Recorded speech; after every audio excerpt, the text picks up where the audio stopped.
When we think of the tallest animals on the planet, giraffes immediately come to mind. A 16-foot peaceful giant, slowly munching on acacia leaves. Now, imagine if evolution created a giant of the same scale, standing 16 feet tall with a long neck, as tall as a two-story house, but instead of hooves, it had massive winged arms. Its head ended in an 8-foot spear-like beak, and it could fly. Meet Quetzalcoatlus, the absolute pinnacle of pterosaur evolution and the largest flying creature in Earth's history. Welcome to a world where this flying giraffe lives among us right here, right now. For our analysis today, it doesn't matter how this happened, whether a space-time portal opened, a mad genetic experiment actually worked, or they spent millions of years hiding on a lost island. We won't waste time on a sci-fi backstory. The fact remains, they are here, their wings are slicing through modern air, and their giant shadows are falling on our streets. Today, we will conduct a detailed, brutal, and most importantly, scientifically accurate thought experiment, relying exclusively on the latest data from paleontology, biomechanics, and ecology. How many of these giants can our planet feed today? What real niche would they occupy in the biosphere? How dangerous is this predatory flying giraffe to you personally or to livestock farming? Would humanity be forced to use the full might of its weaponry to completely wipe them off the face of the earth for our own safety, or would we find a way to protect and preserve them? Fire up your imagination and fasten your seatbelts. We are taking off. Let's start with the basics that Hollywood blockbuster writers still get wrong. Quetzalcoatlus is not a bird. And as paradoxical as it sounds, it's not even a dinosaur. Dinosaurs dominated the land, while Quetzalcoatlus ruled the skies as a flying archosaur from the Azhdarchid family. Our comparison to a giraffe isn't cheap clickbait for views. That was their actual anatomical profile. Let's look at the numbers. The height of a Quetzalcoatlus standing on the ground was about 15 to 16 feet, exactly like an adult male giraffe. But that's where the similarities end, and a pure paleontological nightmare begins. A giraffe has a small, neat head. Quetzalcoatlus had a skull length of 6.5 to 8 feet. Think about it. Its head is longer than the height of the tallest NBA player. This gigantic, toothless beak resembled a monumental spear or a massive pair of gardening shears made of tough keratin. To hold up a head like that, you need a special kind of neck. In Quetzalcoatlus, the cervical vertebrae were highly elongated and structured like a bicycle wheel with a complex system of bony spokes. The neck was rigid, barely bending from side to side, and worked as a perfect lever for a powerful downward strike. And here is where the true magic of evolution begins. An adult male giraffe is a literal 2,400 to 4,200 pounds of pure meat, fat, and heavy bones. Quetzalcoatlus, with the same dimensions, weighed only about 440 to 550 pounds. How can a 16-foot monstrosity weigh the same as just 3 adult men? The secret lies in extreme pneumatization. Its bones were hollow, with walls only a couple of millimeters thick, supported from the inside by a razor-thin network of bony struts. Furthermore, its entire skeleton was hooked up to a system of air sacs connected to the lungs. Quetzalcoatlus was literally pumped full of air, like a living zeppelin. But it was this phenomenal size that played a cruel joke on it in scientific circles. For a long time, a fierce debate raged in paleontology. Did this inflatable giraffe even fly at all? Couch skeptics and old-school scientists argued, a creature weighing 1/4 of a ton with a 36-foot wingspan physically cannot get off the ground. Leave it on land, let it walk around marshes, and peck at carrion like a giant marabou stork. Indeed, if you apply aviation formulas to Quetzalcoatlus, it drops like a stone. Birds take off exclusively using their hind limbs. If Quetzalcoatlus jumped off 2 legs like a pigeon, its thigh muscles would have to weigh more than its entire body. It wouldn't even be able to budge. But aerodynamic and biomechanical modeling conducted in the 2000s and 2020s, huge thanks to the work of Dr. Mark Witten and Michael Habib, completely settled this debate and flipped our understanding of pterosaurs upside down. Quetzalcoatlus flew. And it did so beautifully because it used an evolutionary life hack, the quadrupedal launch. taking off from all four limbs. When Quetzalcoatlus needed to take off, it didn't rely on weak hind legs. It leaned on its folded wings effectively, its huge three-fingered forelimbs. Using its massive chest muscles and shoulder girdle musculature, it made a sharp, explosive push forward and upward with all four limbs simultaneously. This is the biomechanical equivalent of you doing a push-up with so much force that you launch yourself 6 feet into the air. One powerful catapult-like jump, and the 16-foot giant is already airborne, unfurling its colossal leathery wings stretched over a single, extremely elongated fourth finger. In the sky, this living glider felt right at home. According to scientists' calculations, it could reach a cruising speed of 60 to 75 miles per hour, climb to an altitude of several miles, and, catching rising thermal currents, cover thousands of miles without a single wing beat, staying airborne for days on end. So forget the myths of a clumsy lizard. Quetzalcoatlus is a flawless, high-tech flying machine of the Mesozoic era. And now, imagine this machine landing in our high-tech century. So, we've established that we're dealing with a flying machine the size of a 2-story house, capable of covering thousands of miles in a single flight. A logical question follows: how many of these reptiles could our planet actually hold today? Linear logic suggests, well, since they are the size of a giraffe, their population should be roughly the same as that of giraffes. Today, about 110,000 giraffes live in the wild in Africa. So can we imagine 100,000 Quetzalcoatlus roaming the 21st century Earth? The short answer is absolutely not, and the blame lies with the harsh ecological law of trophic levels and dietary specialization. The giraffe is a classic peaceful vegetarian. It doesn't need to chase anyone except to run away. It simply walks up to a tree and melancholically munches on an acacia. There is a colossal amount of plant biomass on Earth, which is why the ecosystem can support a large number of herbivorous giants. Now forget everything you saw in the movies. Forget the old pop science illustrations where pterosaurs gracefully skim over the ocean, elegantly scooping fish out of the water with their beaks on the fly. From the standpoint of modern hydrodynamics, if Quetzalcoatlus, with its 6.5-foot rigid neck and 500-pound weight, tried to pull off that trick at 60 miles per hour, it would instantly snap its spine or just bury its nose in the waves and drown. Quetzalcoatlus was a terrestrial super predator. Its true element was so-called terrestrial foraging.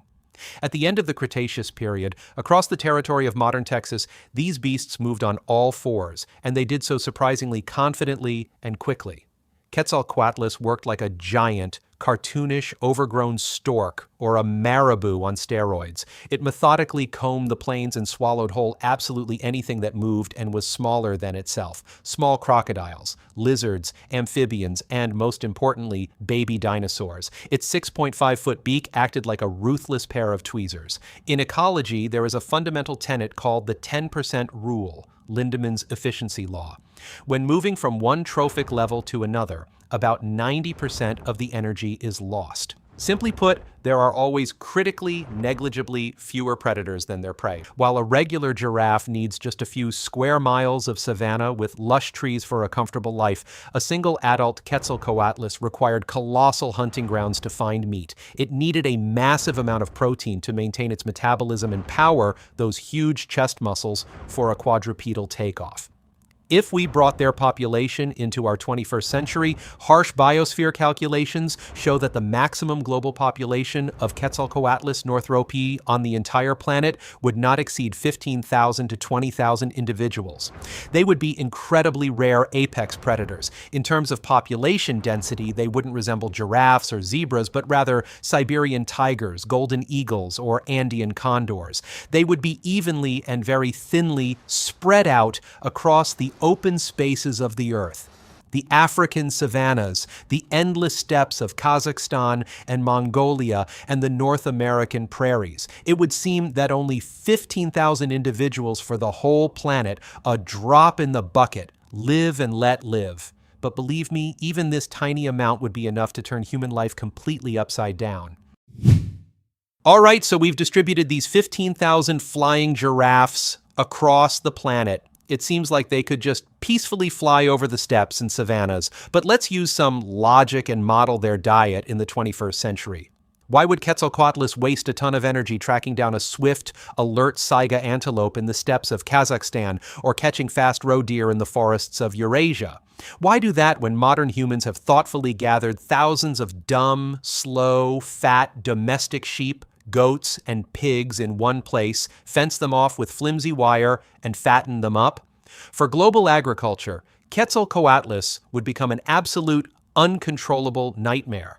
Not a single classic method of defense would work against it. Wolves, foxes, or lions attack from the ground. You can build a high fence, string barbed wire, or get guard dogs. But how do you protect a flock from a threat that drops from the sky? Quetzalcoatlus would just dive bomb right into the middle of a pasture. Its anatomy was perfectly suited for so-called macropredation, swallowing large prey whole. Naturally, in such a world, the farming profession would undergo a radical transformation. Every livestock rancher would become a fully armed soldier. Pasture logistics would turn into a military operation, mandatory carrying of large-caliber semi-automatic rifles, installing turrets and thermal imagers on ranch trucks to scan the night sky, and purchasing powerful flare guns. And what would happen to wildlife? A massive ecosystem shift would trigger right here. In Africa, Quetzalcoatlus would become the main food competitor for big cats. Possessing phenomenal high-altitude vision, these pterosaurs would spot wounded animals, carrion, or newborn wildebeests much faster than lions, leopards, and cheetahs. Lion prides would constantly be left without prey, which would be brazenly stolen from them right from the sky. In Eurasia and North America, populations of wild deer, roe deer, and foxes would face total extinction. Anything that weighs under 110 pounds and runs around in an open area would automatically fall into the fast food category. But let's drop the pity for sheep and deer. Let's move on to the most uncomfortable, terrifying, and selfish question spinning in your head. Are they dangerous to us? Let's weigh the facts. An average human standing 6 feet tall and weighing around 175 pounds is an ideal medium-sized lunch for a Quetzalcoatlus. Not too small to ignore and not too huge to choke on. Any venture into an open area would turn into a horror mission straight out of Metal Gear Solid. You would have to constantly scan the sky through thermals and binoculars, praying that a silent shadow with a 36-foot wingspan doesn't swoop down from behind the nearest cloud. Going for a jog in a suburban park? Terrible idea, unless you want to become an easy source of calories for a passing Ajdarchid. Humanity would have to drastically rewrite safety regulations and literally fight for the right to be outdoors. And this would inevitably bring us to a boiling point. How exactly would our civilization respond to such a threat? Would we launch a total war of annihilation, or would we actually manage to protect them? So, we've come to the grand climax of our experiment. Could two dominant species, high-tech primates, and giant Mesozoic aviators coexist on the same planet? Let's take off the rose-colored glasses and be real. Humans are the most brutal, ruthless, and terrifyingly efficient super predators in Earth's history. We managed to completely wipe out mammoths, woolly rhinos, Steller's sea cows, and the helpless dodo off the face of the planet using nothing but flint spears, bows, and primitive muskets. What would we do to a giant beast that wrecks our farms, steals livestock by the ton, and poses a direct threat to human lives? If Quetzalcoatlus had coexisted with us during the Middle Ages, or even the technological 19th century, their fate would have been sealed. They would have been wiped out down to the last one. A pterosaur is a massive, highly visible target. Its giant wingspan can be seen in the sky from miles away, and on the ground, it's clumsy in the face of firearms. People would hunt them enthusiastically for sport trophies, stuff them for museums, and heavily poison or shoot them simply out of primal fear. By the beginning of the 20th century, not even a feather, or rather pycnofiber, would be left of them. But what if they appeared today? In the 21st century, our attitude toward ecology has shifted. At least we really want to believe it has. Today, the total genocide of a species would trigger colossal public outrage. International wildlife funds, green activists, and biologists would fight tooth and nail to prevent the complete extinction of this wonder of evolution. But the compromise would be incredibly harsh, and the rules of the game for the surviving Quetzalcoatlus would resemble a strict prison regime. Every discovered Quetzalcoatlus individual would be tranquilized by military forces and scientists using darts with potent sedatives. Massive, heavy-duty GPS and satellite tracking collars would be fitted on them so that intelligence agencies could track the movement of every single reptile on the planet in real time. They would be forcibly relocated to the most uninhabited and isolated spots on Earth, deep into the Sahara Desert, the Australian outback, or a procedure similar to pinioning birds would be practiced, carefully blocking their fourth finger joint, making them temporarily flightless. Humanitarianism would end exactly where a pterosaur crossed the invisible boundary of human territory. Any Quetzalcoatlus that left its reservation, flew toward major metropolitan areas or suburbs, or began systematically attacking farmlands would instantly be declared a lethal threat. Special government rapid response units would ruthlessly eliminate such problem individuals using large caliber sniper rifles or combat drones. So, humanity would most likely manage to save Quetzalcoatlus from total extinction. But you have to admit, a world where, looking up at the clouds, you could see a living, well-fed fossil the size of a small airplane majestically and silently gliding by, that world would be just a little bit grander. Evolution created a masterpiece of biomechanics that we, fortunately or unfortunately, can now only behold on screens and in museums. What do you guys think? Would we get along with flying giraffes, or would you personally buy a bigger shotgun? Let me know in the comments and subscribe to the channel. We tell the real truth about ancient life here. See you in the next timeline.